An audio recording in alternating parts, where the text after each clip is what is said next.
अन्वितं तं सजीवं साद्वैतं सावधूतं परिजन सहितं श्रीकृष्ण चैतन्य देवं श्री राधा कृष्ण पादान् सहगण ललिता श्री विशाखान्वितांश्च। हरे कृष्णा कृष्णा कृष्णा हरे हरे, हरे राम राम राम हरे हरे। हम श्री नरोत्तम दास ठाकुर महाशय की प्रार्थनाओं पर चर्चा कर रहे हैं। आपने इसी क्रम में सुना कि कैसे नरोत्तम दास ठाकुर महाशय ब्रजवास की लालसा अभिव्यक्त कर रहे हैं प्रिया प्रियतम के चरणों में। कह रहे हैं, हरि हरि आर की एमन दशा हबो, ए भव संसार त्यजी परम आनंदे मजी, आर कबे ब्रज भूमि जाबो। सुखमय वृंदावन कबे होबे दर्शन, से धूली माखी वो कबे गाए। प्रेमे गदगद होइया राधा कृष्ण नाम लैया, कांदिया बेड़ा वो उभराए। निभृत निकुंजे जाइया अष्टांगे प्रणाम होइया, डाकिबो हर राधा नाथ बोली। कबे यमुनार तीरे परश करिबो नीरे, कबे पीबो कर पुटे तूली। आर कबे एमन हबो, श्री रास मंडले जाबो, कबे गोड़ा गोड़ी दीबो ताए। वंशीवट छाया पाइया परम आनंद होइया, पड़िया रहिबो तार छाए। कबे गोवर्धन गिरी देखिबो नयन भरी, कबे होबे राधा कुंडे वास। भ्रमिते भ्रमिते कबे ए देह पतन होबे, कहे दीन नरोत्तम दास। देखिए,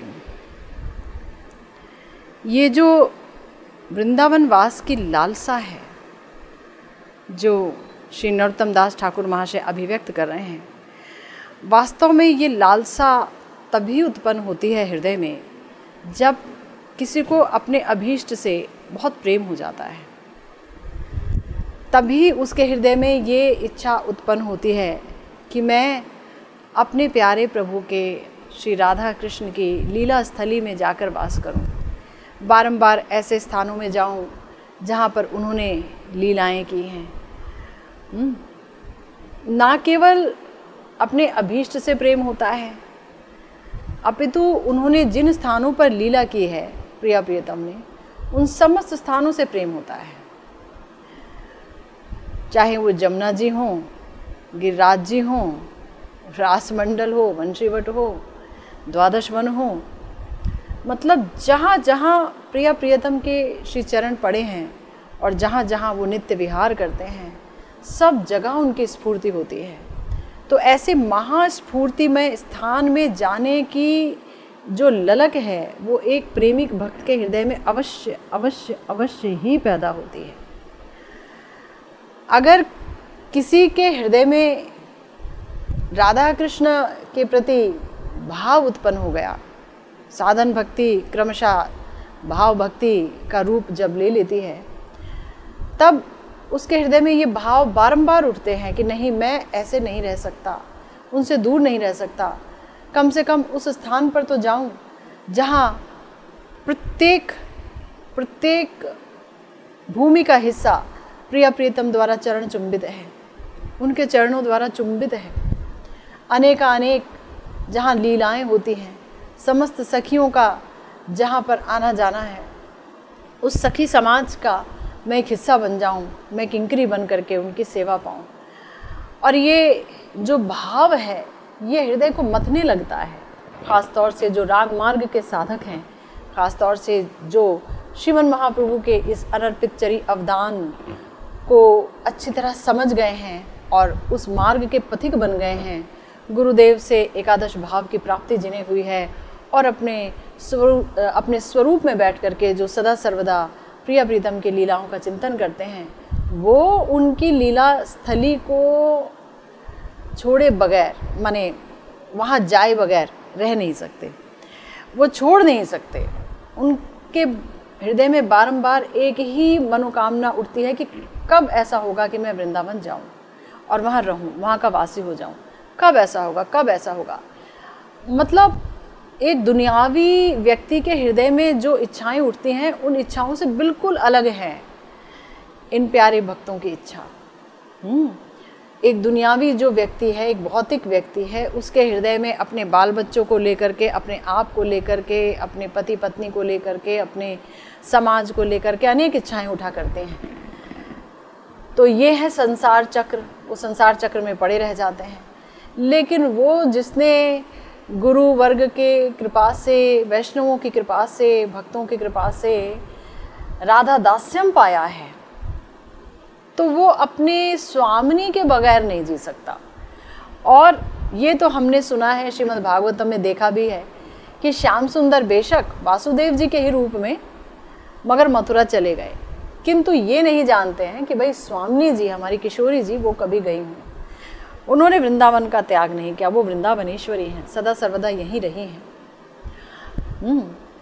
तो जो अगर गई भी हैं कुरुक्षेत्र में जिस समय सूर्य ग्रहण लगा था, तो वो संयोगिनी प्रकाश हैं, प्रिया जी का एक प्रकाश है संयोगिनी प्रकाश, वो वहाँ गई हैं।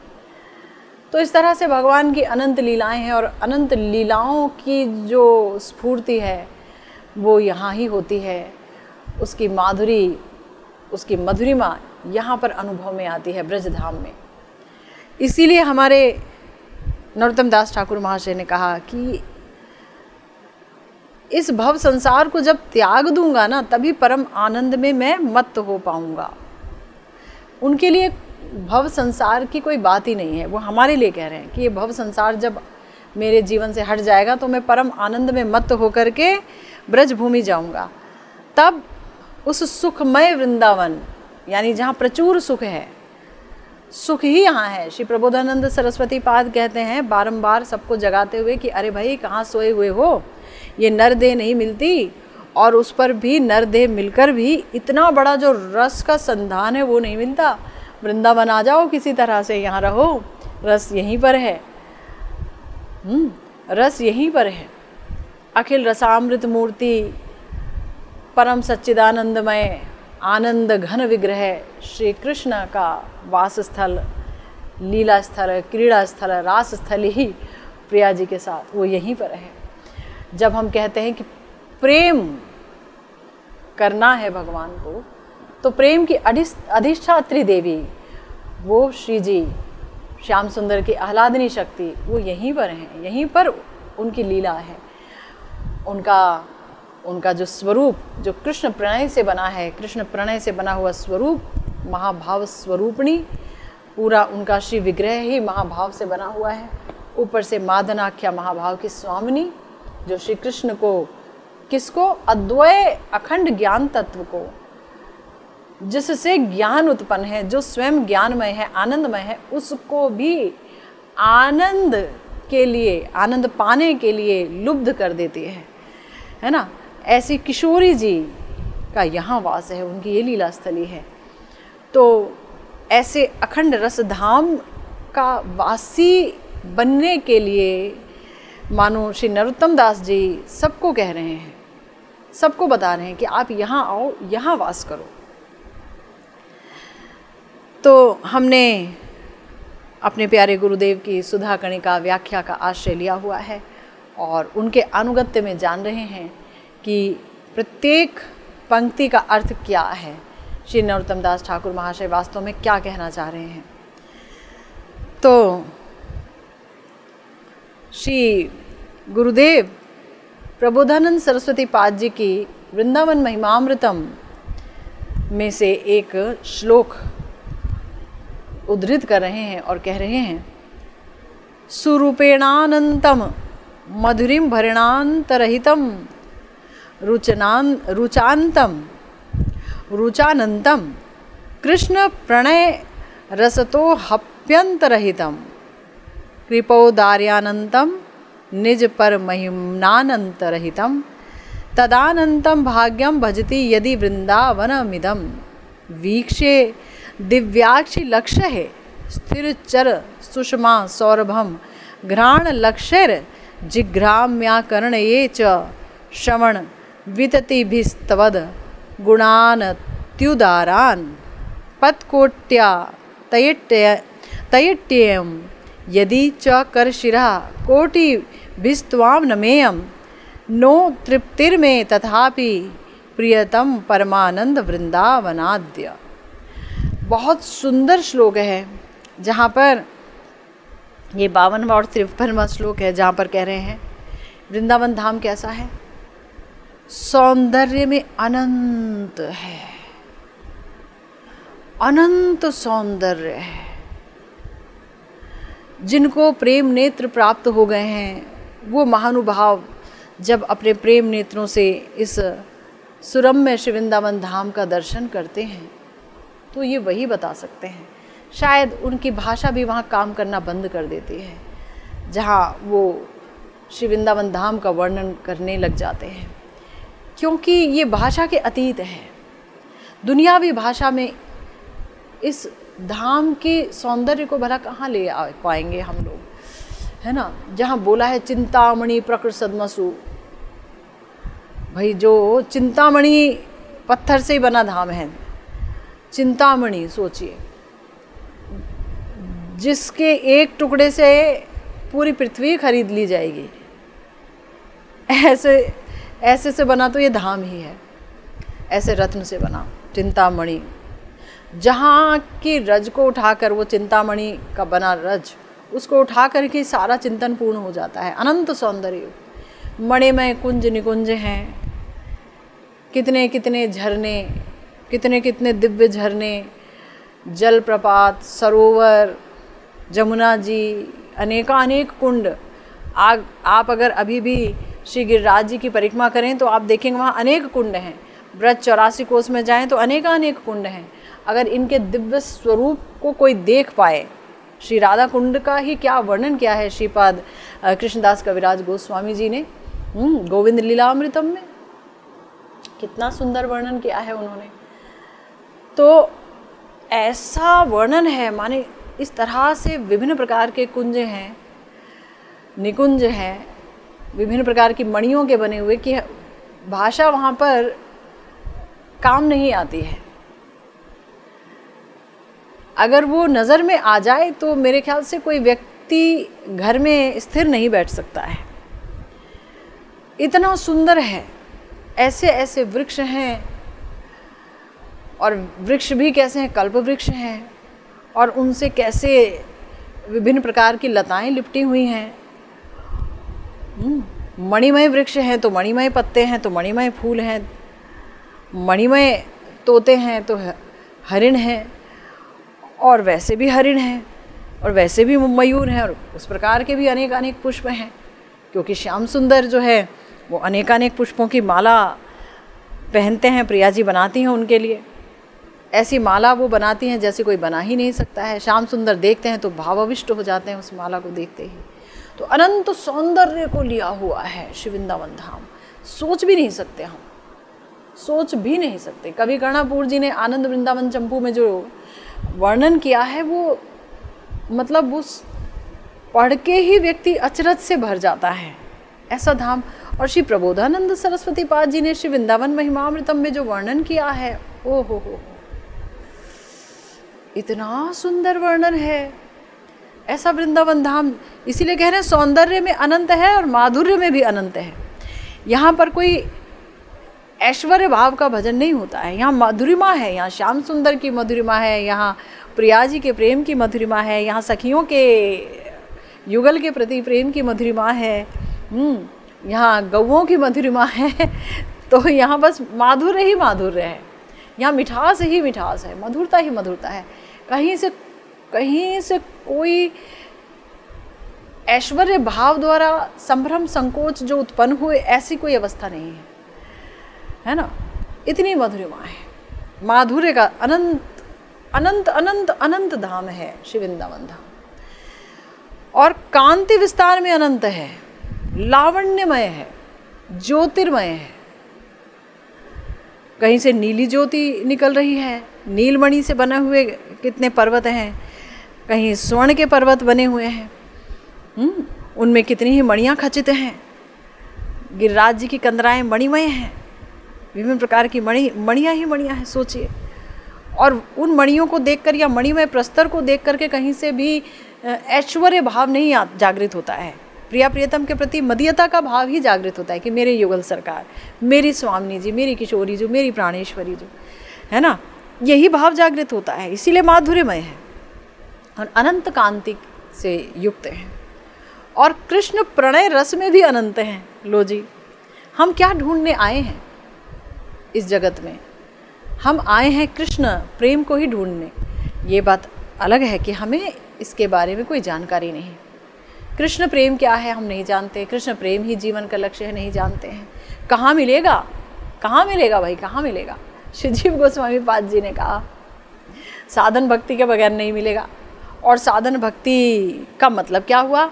साधन भक्ति का मतलब ये हुआ कि कृष्ण कथा के श्रवण और कीर्तन में रुचि। अजी ये रुचि कहाँ प्राप्त होगी?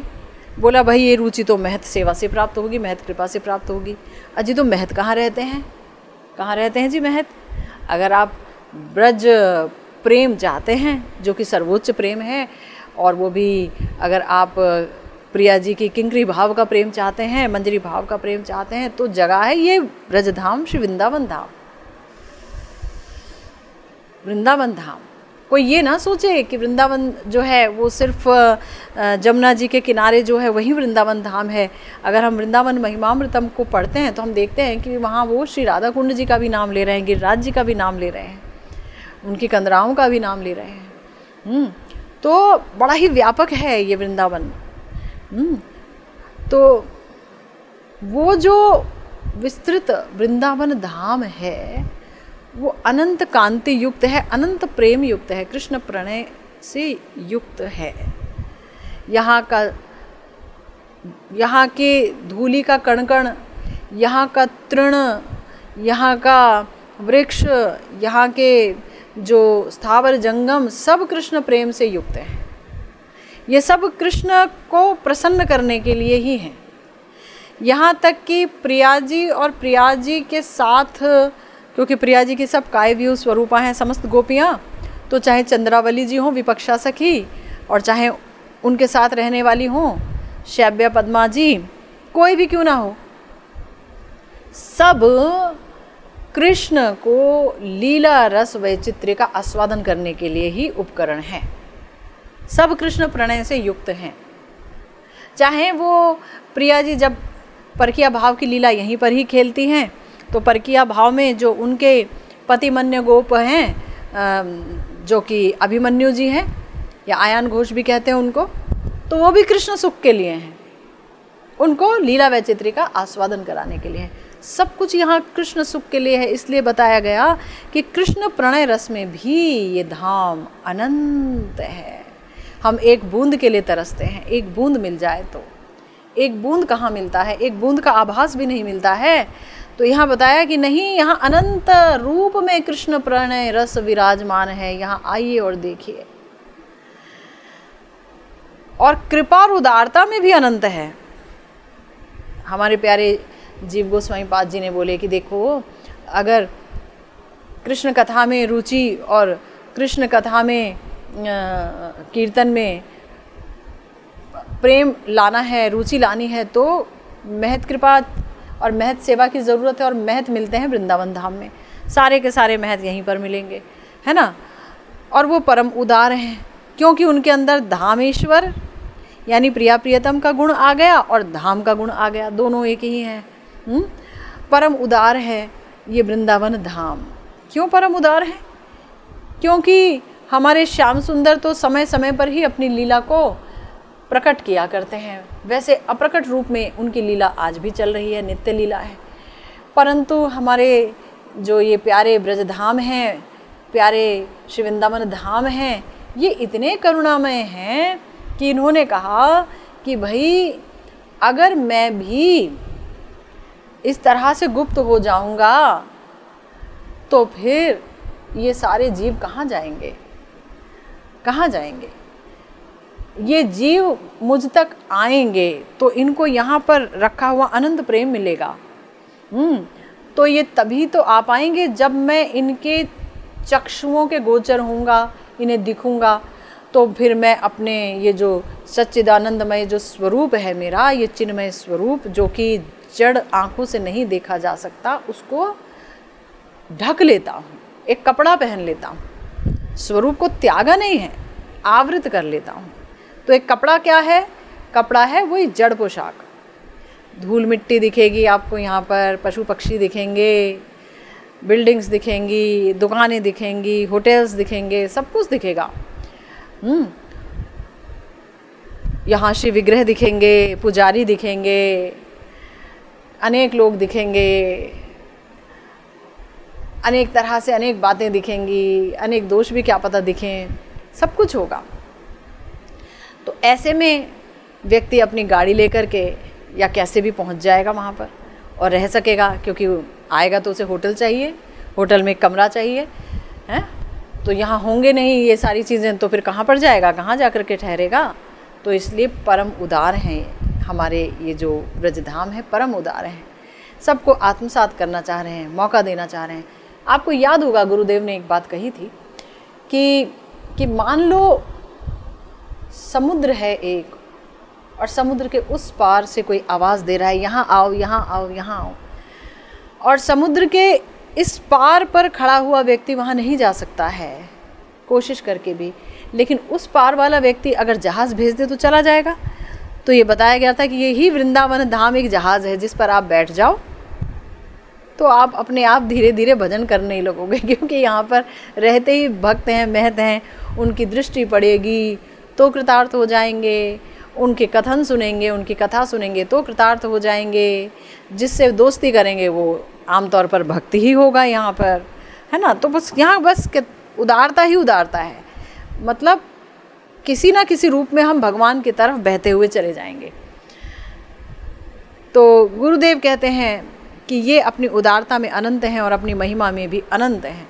सही बात है, जहाँ पर ईश्वरः एकलः कृष्णः आर सब भृत्य, यानी ईश्वर का जो धाम है, उनका अपना घर है, अपनी लीला स्थली, जो समस्त भगवत स्वरूपों के अंशी हैं, है ना,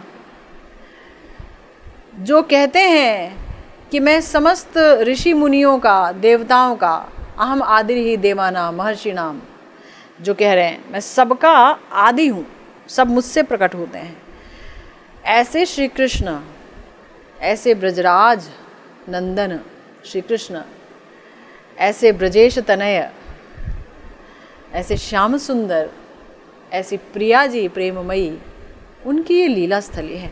तो इस धाम की महिमा अनंत है, अनंत है, अनंत है ना।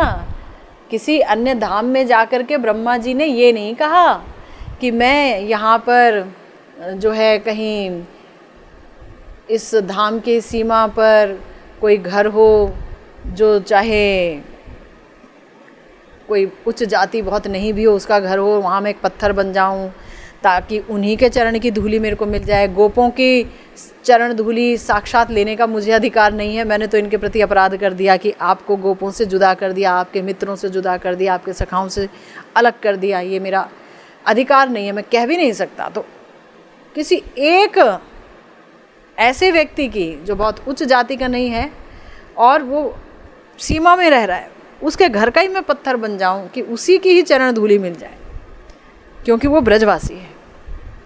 तो महिमा में अनंत है, मतलब ब्रह्मा जी कह रहे हैं कि मुझे चरण रज मिल जाए। और श्रील विश्वनाथ चक्रवर्तीपाद जी ने ये टीका की है अपनी सारार्थ दर्शनी टीका में, उन्होंने कहा कि ब्रह्मा जी ये नहीं कह रहे हैं कि गोपों की चरण धूली मुझे मिल जाए, मैं गोकुल में जो है कुछ भी बना दो, कोई किसी भी योनि में जन्म दे दो मुझे, वो ये नहीं कह रहे हैं। वो ये कह रहे हैं कि पार्श्व जो सीमा में, जो प्रांत देश में, गोकुल के जो प्रांत देश में रहने वाले लोग हैं, जो अंदर भी नहीं रहते हैं, साइड में रहते हैं, उनके घर में एक पत्थर बन जाऊं सामने का और वो आके अपने चरण उस पर धोएं, उनका चरण रज मुझे मिल जाए। तो अब आप सोच लीजिए कि महिमा में कितना उदार है, कितना अनंत है महिमा श्री ब्रजधाम की। कि यहाँ लक्ष्मी जी भी वैकुंठ छोड़ करके, नागपत्नियाँ कह रही हैं ना कि लक्ष्मी जी भी वैकुंठ छोड़ करके यहाँ हे कृष्ण आपके संग की प्राप्ति की लालसा में आज भी तपस्या कर रही हैं, लेकिन संग मिला नहीं। क्यों? क्योंकि गोपियों का अनुगत्य नहीं है, गोपी भाव नहीं है, प्रिया जी का अनुगत्य नहीं है।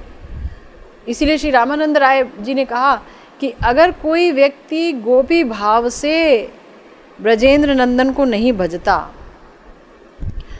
और ऐश्वर्य भाव से भजता है तो वो कभी भी ब्रजेंद्र नंदन को नहीं पाता। वासुदेव जी को चाहे पा जाए, वृंदावन में रहते हुए, भजन करते हुए, ब्रजेंद्र नंदन को अगर प्राप्त करना है तो ऐश्वर्य भाव से हट करके राग भक्ति से ही प्राप्त करना पड़ेगा। तब बोला गया कि जो अपनी महिमा में अनंत है, इस अनंत सुखमय वृंदावन का भजन कर पाऊँ तो मेरे सौभाग्य का ही उदय होगा, तभी मेरे सौभाग्य का उदय होगा कि इनका ही मैं भजन कर लूँ। ये अनंत सुखमय श्री वृंदावन धाम है। मैं भगवान का भजन भला शायद ना भी कर पाऊँ, लेकिन धाम का भजन कर लूँ। अगर आपको याद हो तो श्री उत्कलिका वल्लरी में श्रीपाद रूप गोस्वामी जी ये कह रहे हैं कि हे वृंदावन धाम, हमारे किशोर किशोरी जू, आप ही मेरा मन करते हैं, आप ही का आश्रय लेकर के उनकी सारी क्रीड़ाएं हैं। अगर आप मुझ पर कृपा करें तो आप मुझे अपनी कृपा से उनके दर्शन अवश्य करा सकते हैं। मैं आपके आश्रित हूँ, आप कृपा करेंगे तो हो जाएगा। इससे ये पता चलता है कि ये जो धाम है ये चिन्मय है, ये कोई जड़ नहीं है। ये सुनते भी हैं, ये जवाब भी देते हैं और ये कृपा भी करते हैं और प्रिया प्रियतम की लीलाओं को हमारे हृदय में अनुभव भी कराते हैं, क्योंकि संधनी शक्ति हैं, क्योंकि निताई तत्व हैं, नित्यानंद तत्व हैं एक तरीके से, है ना। संधनी शक्ति हैं तो जड़ तो है नहीं, भगवान की स्वरूप शक्ति है, उसी से प्रकट है। और आगे बोल रहे हैं श्री प्रबोधानंद सरस्वती पाद कि हे प्रियतम परमानंदमय श्री वृंदावन धाम, यदि मैं अपने लाख लाख दिव्य चक्षुओं से तुम्हारे स्थावर जंगम की सुषमा का दर्शन करूं। हमने ये सुना, गोपियों ने कहा हे कृष्ण, तुम्हारे रूप को देखने के लिए 2 आँखें काफ़ी नहीं हैं। जो कृष्ण का रूप देखता है उसके लिए 2 आँखें, ये तो विधाता ने बहुत ही अरसिक कार्य किया। मात्र 2 आँखें दी, उस पर भी निमेष आच्छादन दे दिया, पलकें दे दी, है ना। हमें हज़ारों हज़ारों आँखें देनी चाहिए थी। इतनी अतृप्ति है कृष्ण दर्शन में, इतनी पिपासा है। ऐसे ही श्री प्रबोधानंद सरस्वती पाद जी कह रहे हैं कि मैं वृंदावन धाम आपके स्थावर जंगम का दर्शन करने के लिए लाख लाख आँखों के लिए प्रार्थना करता हूँ, वो भी ना काफ़ी हैं। इतनी सुंदर अनंत सुषमा है, सौंदर्य है आपका। और यदि मैं लाख लाख नासिकाओं से तुम्हारी सुगंध का घ्राण करूं, लाख लाख नासिकाओं से, यानी इतना सुगंधित है श्री वृंदावन धाम। इतने तरह के पुष्प हैं यहाँ पर, और वो पुष्प ऐसे ही नहीं है, वो पुष्प सुगंधित हैं, अत्यंत सुगंधित हैं, अत्यंत सौरभ युक्त है। वर्णन आता है कि प्रिया जी जब माला पहनती हैं और प्रिया जी के श्री मुख से भी जो सौरभ उदित होती है वो इतनी मत्त कर देती है श्याम सुंदर को और साथ में भ्रमरों को, कि भ्रमर जो हैं वो जहाँ जहाँ पुष्प होते हैं और प्रिया जी के श्री मुख मंडल पर मंडराने लगते हैं उसकी सुगंध से मत्त होकर के। प्रिया जी के मुखमंडल और प्रिया जी की माला और श्याम सुंदर की वनमाला के पुष्पों के सुगंध से मत्त होकर के मंडराने लगते हैं। अनंत सौरभ, अनंत सुगंध से भरा है वृंदावन धाम, क्योंकि यहाँ पर समस्त ऋतुओं के पुष्प फल एक साथ उत्पन्न होते हैं।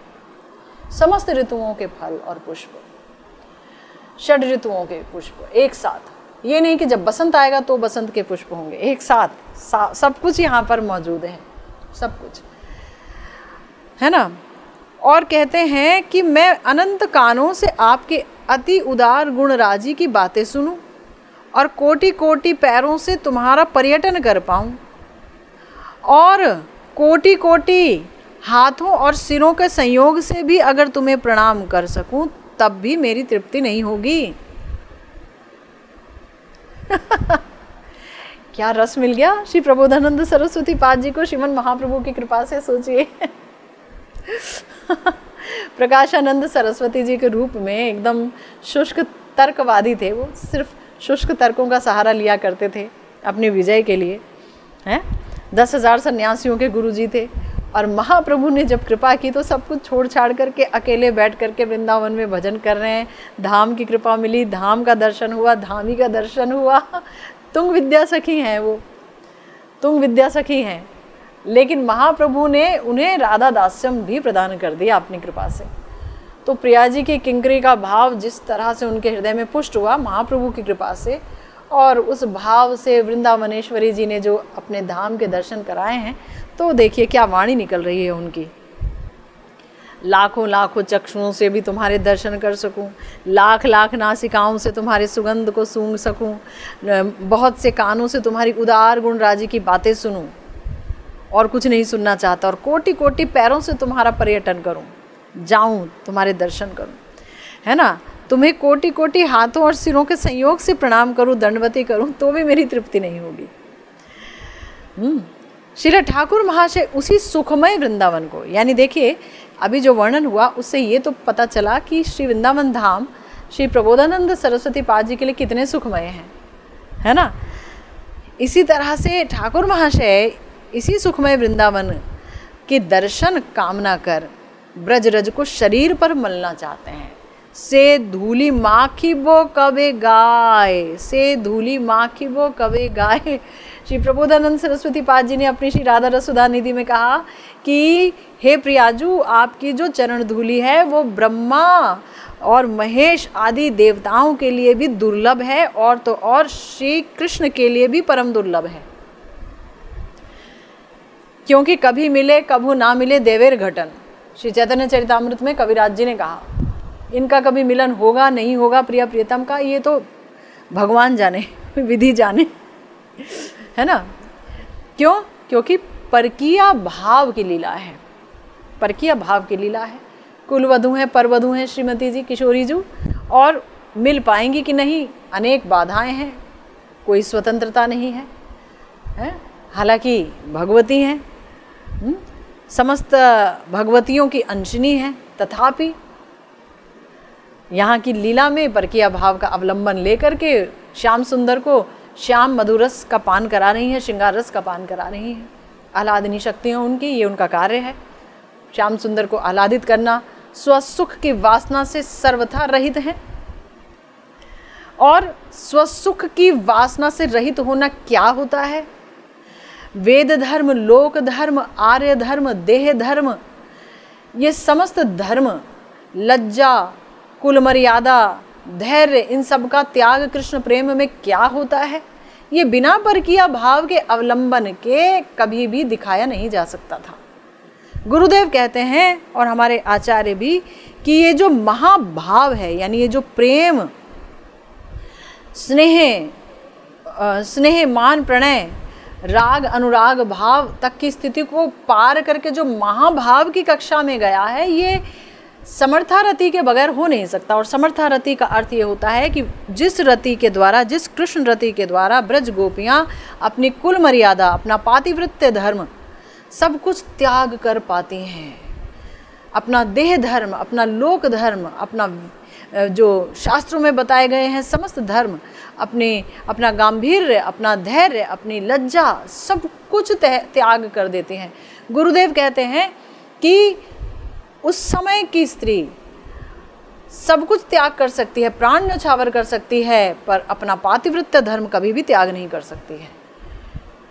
और इसका प्रमाण है अनेक राजपूत औरतें, उन्होंने जौहर में अपने प्राण गंवा दिए, वो आग में कूद के सती हो गई, मर गई कि हमारे इज्जत पर किसी और की नज़र न जाए। पातिव्रत्य का धर्म का त्याग करना मैं आज की बात नहीं कर रही हूँ, जहाँ कलयुग बहुत गहरा गया है, जहाँ ब्याह नाम के इंस्टीट्यूशन पर किसी का विश्वास ही नहीं है, है ना। आज तो समय बहुत बदल गया है, लेकिन मैं उस समय की बात कर रही हूँ जहाँ ये सच में हुआ था। सती हो जाती थी स्त्रियाँ, या जौहर में अपने प्राण गंवा देती थी रानियाँ, अपना पातिव्रत्य धर्म पर आँच नहीं आने देती थी। तो वो पातिव्रत्य धर्म को भी हंस करके उन्होंने उसकी भी तिलांजलि दे दी कृष्ण सुख के लिए। तो ये जो समर्था रति है, ये परकीया भाव में ही देखने में आती है। ये महाभाव जो है, ये परकीया भाव का अवलंबन लिए बगैर जगत में प्रकाशित नहीं हो सकता था। और ये महाभाव ही है जो श्री कृष्ण को सबसे ज़्यादा आनंद दे पाते हैं। महाभाव के ज़रिए ही आनंद दिया जा सकता है ना। तो कहने का अर्थ यह है कि ऐसी प्यारी महाभाव स्वरूपणी हमारी प्यारी स्वामिनी जी, हमारी प्यारी किशोरी जी के चरणों से महाभाव रूपी मकरंद की अजस्र धार बहती है, अजस्र धार। और उस अजस्र धार में सिंचित है, अभिषिक्त है यहाँ के वृंदावन धाम के रज का प्रत्येक कण, जिसे श्री प्रबोधानंद सरस्वती पाद जी कह रहे हैं कि वो कृष्ण के वशीकरण की महाऔषधि है, महाऔषधि। तो जो व्यक्ति उस धूली कणा को अपने माथे से लगाएगा तो कृष्ण उसके वश में हो जाएंगे, है ना। इसीलिए हमारे गुरुदेव श्री राधा कुंड का जो तिलक है वो लगाते हैं कि भाई ये लो, यहाँ प्रिया प्रियतम की जल के लिए नित्य चलती है। प्रिया प्रियतम सर्वांग रूप से डूब करके अपने भावों से एकदम युक्त हो करके, प्रेम से युक्त हो करके यहाँ विहार करते हैं प्रतिदिन।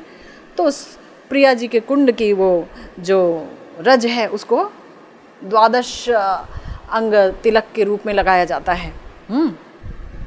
तो हमारे प्यारे ठाकुर महाशय ये अभिलाषा व्यक्त कर रहे हैं, से धूली माँ की वो कबे गाए, कि वो धूली मैं कब अपने पूरे शरीर पर मलूंगा।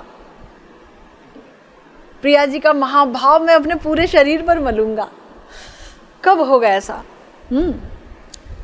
गुरुदेव महाजन का पद का उल्लेख कर रहे हैं, धूली नोए गोपी पद रेणु। एक तो प्रिया जी का पद रेणु है, पर वहाँ अन्य महाभावती जो गोपियाँ हैं उनका भी चरण रेणु है, वहाँ पर उनका भी चरण रेणु है। ललिता जी, विशाखा जी, समस्त प्यारी प्यारी गोपियाँ और हमारी प्यारी प्यारी जो मंजरियाँ हैं, श्री रूप मंजरी जी, श्री रति मंजरी जी, विलास मंजरी जी, कस्तूरी मंजरी जी, सबकी चरण धूली है। तो से धूली माँ की वो कवे गाए, धूली नोए गोपी पद रेणु, जे धूली मेखे छिलो नंद सुत कानू। ये धूली गोपियों की चरण रेणु है, इसी धूली को मला हुआ है नंदसुत कानू ने।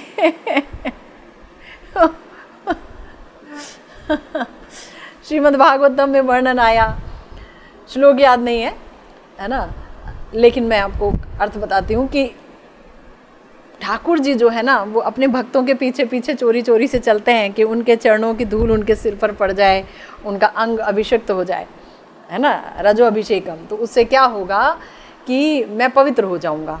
अब वहाँ पवित्र होगे कि नहीं होगे, वहाँ कितना प्रेम है, भक्त के अणु प्रेम के तुम इतने वशीभूत हो। तो यहाँ पर तो महाभावमयी प्रिया जी नहीं है, महाभाव स्वरूपणी प्रिया जी हैं और सारी महाभावमयी गोपियाँ हैं। अब इतना सारा प्रेम जहाँ तुमको मिल रहा है तो तुम्हारी उस प्रेम के प्रति वश्यता क्या होगी भला, सोचो तो फिर उस धूली को श्याम सुंदर क्या नहीं करेंगे, लोटपोट हो जाते हैं जी, धूली में लोटपोट हो जाते हैं। देही पद पल्लव उदारम कहते हैं, चरण दे दो हमको, क्यों? क्योंकि उसमें से तो मादनाख्या महाभाव का अजस्र धार निकल रही है ना, उसमें मैं डूबूंगा, अपने आप को स्नात करूँगा मैं भी स्नान करूँगा। तो इसीलिए श्री उद्धव ब्रह्मा आदि के लिए भी स्पृहणीय वांछनीय है, जिसके लिए वो बहुत इच्छा करते हैं, ब्रह्मा उद्धव आदि, क्या? ब्रजरज। ऐसा ब्रजरज शरीर से मलकर कौन भाग्यवान अपने को धन्य नहीं समझता, शरीर से मल करके। आहा, श्री प्रबोधानंद सरस्वती पाद जी फिर से कहते हैं, श्री वृंदावन वासी पद रजसा सर्वांग माँ गुण्यठयन श्री वृंदावन मेक मुज्ज्वल तमम पश्यन समस्तोपरि श्री वृंदावन माधुरी बिरनिशम श्री राधा कृष्णयो रप्यावेश मनुस्मरणधि वस श्री धाम वृंदावनम।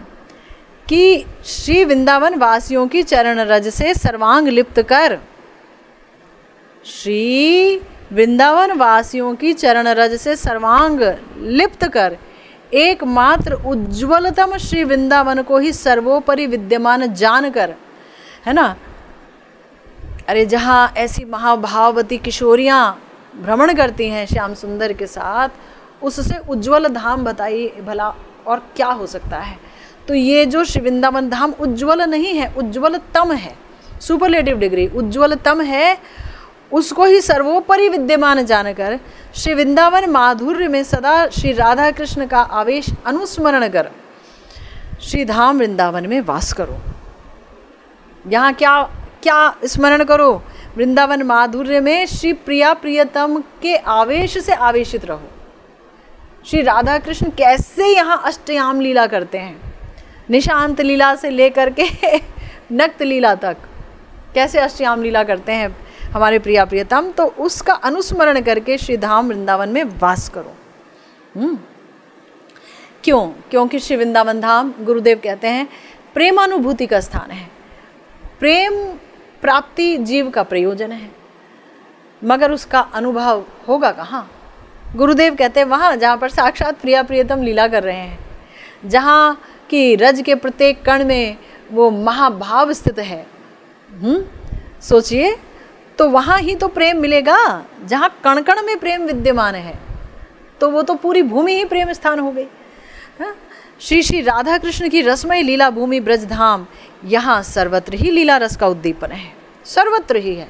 कहीं भी चले जाइए, किसी भी ओर चले जाइए, किसी भी छोर चले जाइए, हर जगह नाम ही इस तरह के हैं, हर जगह के नाम ही इस तरह के हैं कि वहाँ पर कोई ना कोई एक लीला उससे जुड़ी हुई है।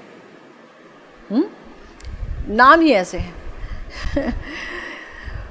श्रील ठाकुर महाशय कहते हैं प्रेम रुद्ध कंठ से राधा कृष्ण का नाम लेता, उच्च स्वर से रोता हुआ श्री वृंदावन धाम में मैं कब घूमूंगा? हा राधे, हा राधानाथ कहाँ हो, दर्शन दो। यही तो है तुम्हारी नित्य लीला भूमि वृंदावन, यही तुम्हारी वो मधुर अति मधुर लीला चल रही है। तुम दोनों किस कुंज में विहार कर रहे हो? कृपा कर एक बार दर्शन देकर प्राण रक्षा करो। ये वही बोलेगा जिसके प्राण प्रिया प्रियतम के विरह में निकले जा रहे हैं, जो परम आर्त है, उनके विरह में परम दुखी है, जिसके लिए शून्यायतम जगत सर्वम राधा गोविंद विरहेण में ये अवस्था हो गई है कि सारा जगत सूना सूना नज़र आता है, घर जो है जंगल जैसा नज़र आता है, षड्रस भोजन जो है उसमें कोई उसको अच्छा ही नहीं लगता, उसे लगता है कि इन चीज़ों से कब मुक्ति मिलेगी, सब कुछ बोझ लगता है। उसके लिए ये बात बोली गई है कि एक बार दर्शन दो। तुम कहाँ हो? यही तो तुम्हारी नित्य लीला भूमि हो, कहाँ हो? गुरुदेव कहते हैं कि भावुक भक्त श्री वृंदावन के दर्शन कर इस प्रकार की भाव दशा पाकर ब्रज में सर्वत्र अपने अभीष्ट देव को खोजते घूमते हैं। ये भावुक भक्त यहाँ रहते हैं, इसीलिए तो वृंदावन आते हैं। इस प्रेम धाम वृंदावन में वास करके भी मुझ जैसे अपराधी जीव को कोई अनुभव नहीं। गुरुदेव को पता था कि किसी ना किसी दिन मैं उनके इन टीकाओं को पढ़ूंगी, इसलिए उन्होंने ये मेरे लिए लिखा है कि भाई तुम जैसे अपराधी जीव को कोई अनुभव नहीं है। खाना पहनना वेशभूषा आमोद प्रमोद सभी है, यंत्र की तरह गतानुगतिक भाव से भजन भी चल रहा है, कभी कम कभी ज़्यादा चल ही रहा है। धाम अपराध, नाम अपराध, सेवा अपराध, वैष्णव अपराध ने मुझ जैसे हतभागा जीव के चित्त को कैसा रिक्त कर दिया है, खाली कर दिया है। इन महाजन वाणियों के आलोक में वो सुस्पष्ट रूप से देखता है। क्यों? हम तो क्रंदन करते नहीं, हम तो रोते नहीं। कहाँ हो किशोर किशोरी जी? सुबह होती है, रात होती है, ज़िंदगी यूं ही तमाम होती है, पता ही नहीं चलता है। बस कैलेंडर की तारीखें बदलते रहते हैं, देखते रहते हैं आज कौन सी तारीख है, कौन सा दिन है, बस कुछ भी नहीं। ऐसे ही चलता है। श्रील ठाकुर महाशय ब्रज की लीला स्थलियों में कैसी भाव चेष्टाएं प्रकट कर परिभ्रमण करेंगे, इस पद्य के अगले अंश में यही बताया गया है। कहते हैं श्री ठाकुर महाशय, निभृत निकुंजे जाइया, और फिर पूरा जो पद है कहे दीन नरोत्तम दास, यानी श्री वृंदावन के निभृत निकुंजों में पहुंचकर श्री राधा माधव के रहस्यमय लीला विलास की स्मृतियाँ भावुक साधक के प्राणों में आलोड़न की सृष्टि करती है। साधक भावावेश में यहाँ साष्टांग प्रणत हो, हा राधानाथ कहाँ हो, दर्शन दो कहकर अश्रु जल से भीगता अभीष्ट का आह्वान करता है। अश्रु जल से भीगता हुआ अपने अभीष्ट को पुकारता है, कहाँ हो कहाँ हो कहाँ हो। हमारे प्यारे रघुनाथ दास गोस्वामी जी राधा कुंड के तट पर पड़े रो रहे हैं। कांदे गोसाई रात्रि दिने पूड़े जाए तने मने तनु मने। चक्षु अंध अनाहार आपन देह भार। रोते रोते आंखें चली गई हैं। चक्षु अंध अनाहार, कुछ खाते पीते नहीं हैं। आपन देह भार, ऐसा प्रेम में अवस्था हो गई है। अगर कोई कहे अच्छा भाई प्रेम में ये अवस्था होती है, प्रेम तो सुख पाने के लिए किया जाता है ना, आप ही ने तो बताया था। तो हमारे यहाँ हमारे कविराज गोस्वामी जी ने बड़े ही सुस्पष्ट शब्दों में कह दिया कि बाहर जो है ये विष जैसा दिखता है और अंदर आनंदमय है, आनंद अंदर से अमृतमय है। ये कृष्ण प्रेमेर अद्भुत चरित्र, ये कृष्ण प्रेम का अद्भुत चरित्र है कि बाहर विषमय ज्वाला होए, अंदर अमृतमय आनंद। ये कृष्ण प्रेम का अद्भुत चरित्र है। तो यही हालत हो जाती है यहाँ पर। आनंद की इतनी ज़्यादा अधिकता हो जाती है कि वो आनंद जो है बाहर से रुलाता है और जलाता है, और बाहरी व्यक्ति को, बहिर्मुख व्यक्ति को लगता है क्या ये हमेशा रोता रहता है, हैं? कृष्ण प्रेम की बात करते हो, रोते रहते हो। मुझसे हमारे किसी भक्त ने बोला था, अरे भाई भगवान को देख के तो खुशियाँ आ जाती हैं आंखों में, ये आंसू की क्या बात है? आप भगवान का नाम लेते हो और बोलते हो कि रोना चाहिए, ये कौन सी फिलॉसफी है आप लोगों की? बहुत प्रोमिनेंट भक्त थे। हमने कहा कि बस ऐसे ही है, अभी तो मैं भी इस फिलॉसफी का आहर बाहर तलाश रही हूँ, जब मुझे पता चल जाएगा तो बता देंगे। तो कभी वो यमुना तट पर जाता है तो श्री श्री राधा माधव की मधुर लीला की शत शत छवियाँ उसकी स्मृति पटल पर फूट उठती हैं। कैसे वो जल विहार करते हैं कालिंदी में जा कर के, प्रिया प्रियतम रास के बाद शम अपनोदन के लिए थक जाते हैं ना रास विहार करते करते, तो जल स्नान करते हैं। और वहाँ पर भी उनका एक छोटा मोटा रास वहाँ भी होता है, वहाँ पर भी वो जल तरंग बजाते हैं, जल में ही वाद्य बजा रहे होते हैं है ना। और विभिन्न प्रकार के जल किलोल क्रीड़ाएं होती हैं। तो वो सोचता है कि अरे यहाँ पर प्रिया प्रियतम के श्री अंगों की कस्तूरी का काला जल ही प्रवाहित हो रहा है, और उस पवित्र यमुना जल को अपने करपुट से अपनी अंजलि में उठा करके वो पीने लगता है।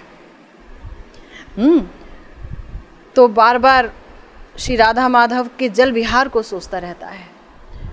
श्रीमद् भागवतम में वर्णन आया कि यमुना जी जो है वो ऐसा बालू का एक मंच तैयार कर देते हैं प्रिया प्रीतम के लिए कि जो बहुत ही मुलायम होता है, कोमल, जहाँ आराम से रास विहार होता है। और इस तरीके का होता है कि जब वो नृत्य करते हैं तो बालू का एक कण भी उड़ता नहीं है कि नाक में जाए, यहाँ वहाँ जाए, आँख में जाए, बिल्कुल नहीं। इस तरह की व्यवस्था कर देती हैं यमुना जी, है ना। बड़ी लीला में सहयोगिनी है। तो फिर रासमंडल पहुँचता है तो उसके चित्त में रासलीला की मधुर स्मृति आलोड़न जागृत करती है। वो आंसुओं में भीगता भीगता सोचता है, हाय हाय, यही मेरी ईश्वरी ने श्याम सुंदर के साथ रास नृत्य किया है। रासेश्वरी हैं प्रियाजू, प्रियाजी ही के रस का आस्वादन करने के लिए रासलीला है। और सब गोपीगण रसोपकरण, और समस्त गोपियां क्या है? रस की उपकरण है ना।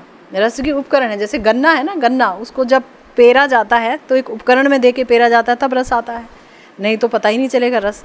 तो इसी तरह से प्रिया जी का जो रस है, प्रेम रस को प्राप्त करने के लिए इतना आयोजन है प्रिया जी के द्वारा ही। अनेक कायव्यू गोपियाँ और उनके साथ श्याम सुंदर का रास। तो बोले मेरी ईश्वरी ने श्याम सुंदर के साथ रास नृत्य किया है। भाषा देखो गुरुदेव की साफ दिख रहा है, गुरुदेव राधा स्नेहादिका किंकरी हैं, मेरी ईश्वरी ने श्याम सुंदर के साथ नृत्य किया है। युगल का नृत्य हुआ नहीं बोल रहे हैं, या श्याम सुंदर ने रास रचाया किशोरी जी के साथ, ये नहीं बोल रहे हैं, नहीं, मेरी ईश्वरी ने नृत्य किया है। यही शतकोटि गोपियों के साथ श्री श्री राधा माधव ने रास माधुरी का आस्वादन लिया है। साधक पुलकित देह से उस रज में लोटपोट करता है। वंशीवट में जाकर परमानंद से श्याम सुंदर का मोहन वंशीनाद, शतकोटि गोपियों का आगमन, श्याम सुंदर और गोपियों की परस्पर की उक्ति प्रतियुक्ति, स्मरण कर भावाविष्ट होकर वंशीवट की छाया में पड़ा रहता है कि कैसे जो श्याम सुंदर हैं वो जब देख रहे हैं रासलीला करने की सोच रहे हैं, तो जो भागवतम में वर्णन आया है, भगवान अपि ताह रात्रि शरदोत फुल्ल मल्लिका वीक्षरन्तुम मनश्चक्रे योग माया मुपाश्रिताः हैं तडोरुराजः ककुभः करैर्मुखं प्राच्या विलिम्पन्न ऋणेन सन्तमेः स चर्षणी ना मुदगाच्छुचो मृजन प्रियः प्रियाया एव दीर्घदर्शनः आहा या निशम्य गीतम तदनंग वर्धनम ब्रज स्त्रिया कृष्ण गृहीत मानसा। तो बहुत ही सुंदर वर्णन है रासलीला का श्रीमद् भागवतम में। और हमारे श्री राधा विनोद गोस्वामी जी ने जो भागवत अमृत वर्षिणी टीका लिखी है, वो तो पूरा जो रास लीला के ऊपर तो उनकी पूरी की पूरी एक ग्रंथ ही है, पूरा एक इतना मोटा ग्रंथ है सिर्फ रास लीला ही के ऊपर, इतना सुंदर है वो।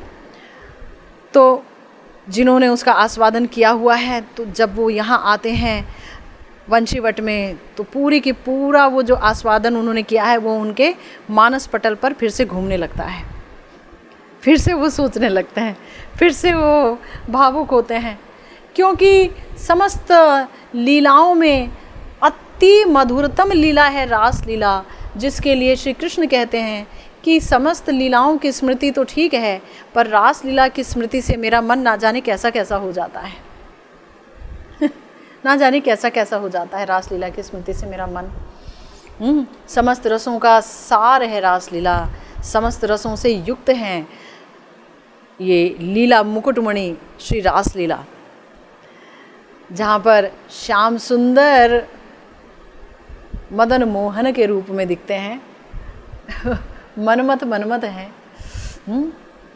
कोटि काम निंदित कामदेव मूर्छित हो जाते हैं श्याम सुंदर के उस सुंदरतम मदन मोहन स्वरूप को देख करके, और प्रिया जी का जो प्रेम है और उनका जो नृत्य है श्याम सुंदर के साथ, उसको सोच करके। तो वो रास लीला स्थली यहीं पर है। देखा जाए तो श्री वृंदावन में जगह जगह पर श्याम सुंदर रास करते हैं, परंतु महारास तो वंशीवट के नीचे हुआ यमुना जी के पुलिन पर, तो वो वहाँ जाता है रास मंडल में साधक, और वहाँ जा करके बस वो यही याद करता रहता है, वही याद करता रहता है।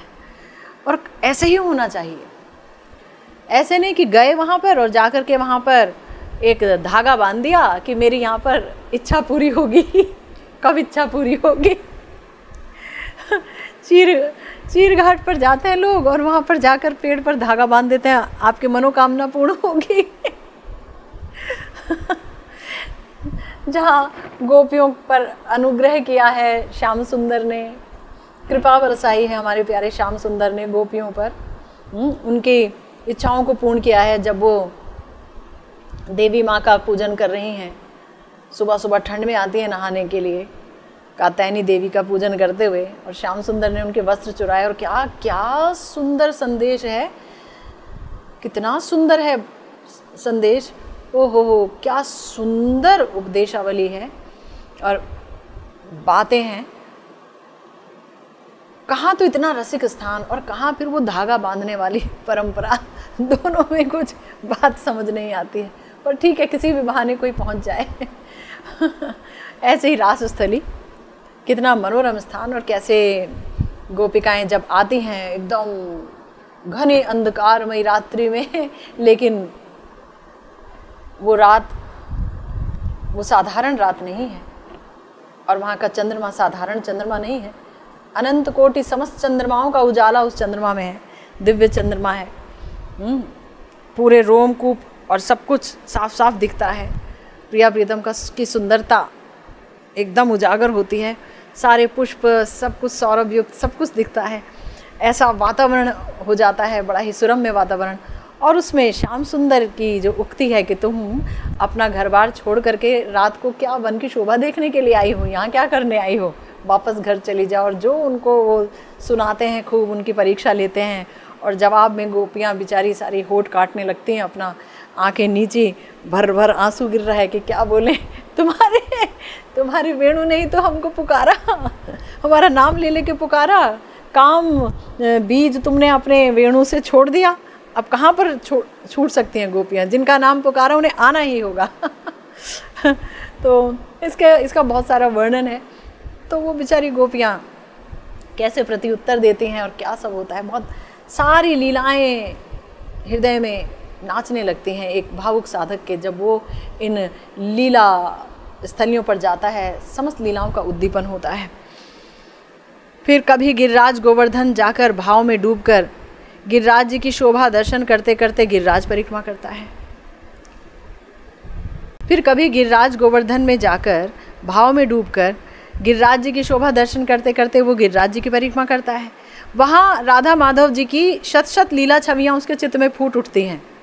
गिरिराज जी में कितनी सुंदर लीलाएं हैं प्रिया प्रियतम की, हैं। श्री रघुनाथ दास गोस्वामी जी ने अपने स्तवावली में बहुत सुंदर तरीके से उसको उकेरा है। कभी अगर भगवान ने चाहा, महाप्रभु ने चाहा, स्वास्थ्य रहा, उम्र रही, तो ज़रूर लेंगे उन समस्त स्तवावलियों को आपके लिए। अनंत आनंद है।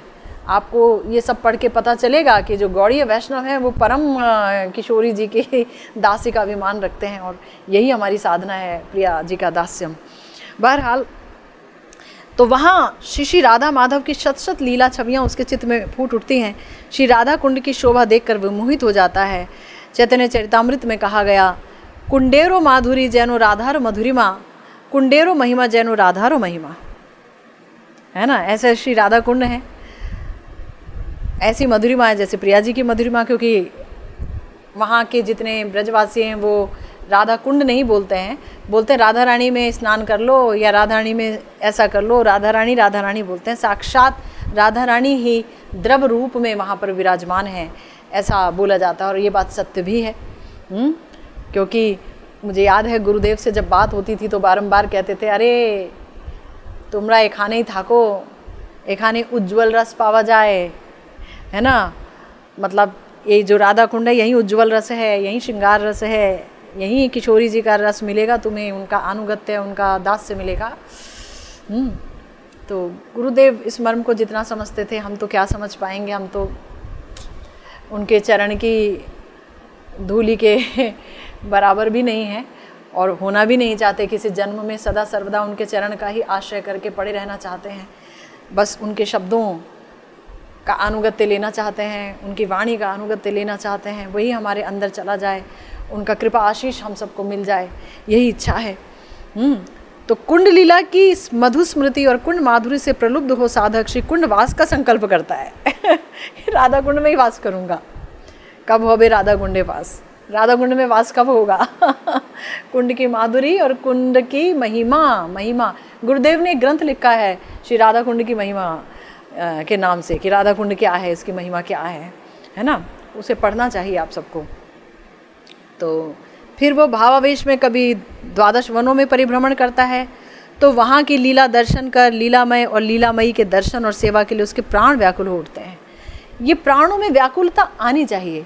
व्याकुलता सहित अगर भजन होगा कि हाँ प्रिया प्रियतम, आपकी सेवा कब पाऊंगी, मैं आपकी दीना दासी कितनी दूर हूँ आपसे, जब तक ये व्याकुलता प्राण को बेधेगी नहीं, तब तक भजन प्राणविहीन रहेगा। ये व्याकुलता आनी चाहिए। साधन करना ही ऐसा चाहिए हमें। नहीं हो पा रहा है मुझसे वो बात अलग है, परंतु जो चाहिए वो तो बताना आवश्यक है ना। खुद को भी बता रही हूँ आप लोगों के माध्यम से। तो श्री राधा माधव के विरह में दैन्य आरती उत्कंठा से वो रह कर मोह दशा को प्राप्त होता है और श्री राधा माधव की करुणा उतर आती है। श्रीमती प्रिय किंकरी को सेवा के लिए श्री चरण सानिध्य में ले जाती हैं और साधक की साधक देह पवित्र ब्रजरज में मिल जाती है। हरि बोल, हरि बोल। कितनी सुंदर बात है। देखिए श्री नरोत्तम दास ठाकुर महाशय ने बात बोली है, जहाँ पर वो कह रहे हैं, भ्रमिते भ्रमिते कबे ए देह पतन होबे। इस ब्रजधाम में इस देह का पतन हो, ये देह इसी ब्रजधाम में छूटे, कहीं और मुझे नहीं जाना, कहे दीन नरोत्तम दास। क्योंकि जब यहाँ पतन होगा इस देह का, आकुल और व्याकुलता के साथ भजन होगा, तो किशोरी जी ज़रूर कृपा करके अपनी सेवा में ले जाएंगी। बोलिए जय जय श्री राधे जय जय श्री राधे श्याम। श्री गुरु निताई गौर सीतानाथ प्रेमानंदे। हरि हरि बोल।